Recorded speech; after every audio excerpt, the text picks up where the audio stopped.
एक समय की बात है। राजा कृष्णदेवराय अपने राज्य में ईमानदारी और सुरक्षा के लिए समर्पित थे। उनके कारागृह का निरीक्षण करना उनके नियमित कामों में शामिल था। जब वे एक दिन कारागृह का दौरा कर रहे थे, तभी एक कोठरी में बंद 2 चोर अपने हाथ जोड़े खड़े हो गए। वे दया की भीख मांगते हुए बोले कि वे चोरी में माहिर हैं। चोरों ने राजा से कहा कि उन्हें छोड़ दिया जाए, वे राज्य के अन्य चोरों को पकड़वाने में मदद करेंगे। राजा ने सोच समझकर उनकी मदद का प्रस्ताव स्वीकार किया, लेकिन एक शर्त रखी। चोरों को तेनालीराम के घर से बहुमूल्य वस्तुओं की चोरी करनी थी। यदि वे सफल होते तो उन्हें राजा के गुप्तचर नियुक्त किया जाएगा, अन्यथा फिर से कारागृह में डाल दिए जाएंगे। चोरों ने शर्त मान ली और रात में तेनालीराम के घर के बगीचे में छुप गए।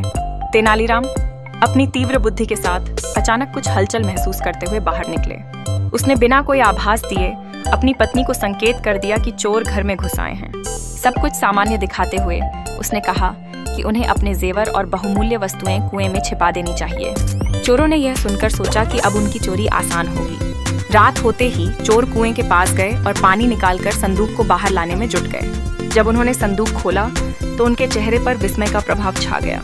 सारी मेहनत के बावजूद भीतर पत्थर भरे थे। उन्हें ताज्जुब हुआ कि कैसे तेनालीराम ने उन्हें मूर्ख बनाया। इस चतुराई को देखकर तेनालीराम ने राजा के सैनिकों को बुला भेजा। कुछ ही क्षणों में सैनिक वहां पहुंच गए और चोरों को पकड़कर कारागृह में वापस ले गए। यह घटना राजा और तेनालीराम की चतुराई का सजीव उदाहरण बनी। तेनालीराम ने साबित किया कि बुद्धिमानी से हर समस्या का समाधान संभव है और राज्य में फिर से सुरक्षा का वातावरण बन गया। चोरों की यह नाकामी न केवल उनकी मूर्खता को दिखाती है, बल्कि तेनालीराम की चतुराई का भी प्रतीक है।